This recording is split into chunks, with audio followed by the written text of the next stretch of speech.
যে খবরের দিকে এবার নজর রাখবো, মুখ্যমন্ত্রীর বুথে 127 জন ভোটারের নাম বাদ গিয়েছে। শুভেন্দু অধিকারীর বুথে 11 জন ভোটারের নাম বাদ গিয়েছে বলেই জানতে পারা যাচ্ছে। আপনারা জানেন আজই খসড়া তালিকা ইতিমধ্যেই প্রকাশ হয়েছে এবং সেখানেই দেখা যাচ্ছে মুখ্যমন্ত্রী মমতা বন্দ্যোপাধ্যায়ের যে বুথ, সেই বুথে 127 জন ভোটারের নাম বাদ গিয়েছে।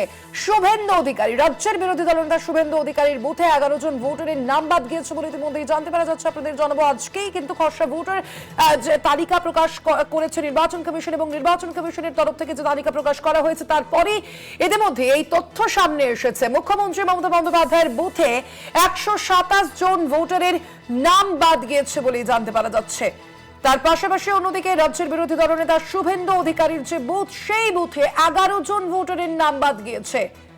নির্বাচন কমিশনের তরফ থেকে যে খসড়া তালিকা ইতিমধ্যে প্রকাশ করা হয়েছে, সেই খসড়া তালিকায় প্রকাশ্যে এসেছে এই বিষয়।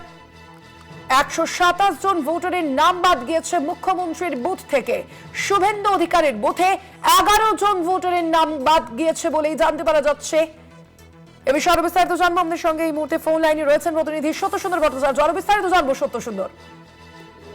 দেখো, রাজ্যের মুখ্যমন্ত্রী মমতা বন্দ্যোপাধ্যায় যে বুথে ভোট দেন সেই বুথের তথ্য কিন্তু কমিশন সূত্রে পাওয়া গিয়েছে এবং সেখানে যেটা দেখা যাচ্ছে যে 4টে ক্যাটাগরি অর্থাৎ মৃত, স্থানান্তরিত, এছাড়া অনুপস্থিত এবং ডুপ্লিকেট ডাবল এন্ট্রি ভোটার, এরকম কিন্তু 127 জনের নাম এই বুথ থেকে বাদ গিয়েছে, এমনটাই কিন্তু তথ্য দিয়ে দেখা গিয়েছে। এবং তার মধ্যে মৃত ভোটার এমন 13 জন রয়েছেন যাদের নামও কিন্তু এই খসড়া ভোটার তালিকা থেকে বাদ গিয়েছে বলে কমিশনের যে তথ্য, সেই তথ্য মারফত জানা গিয়েছে।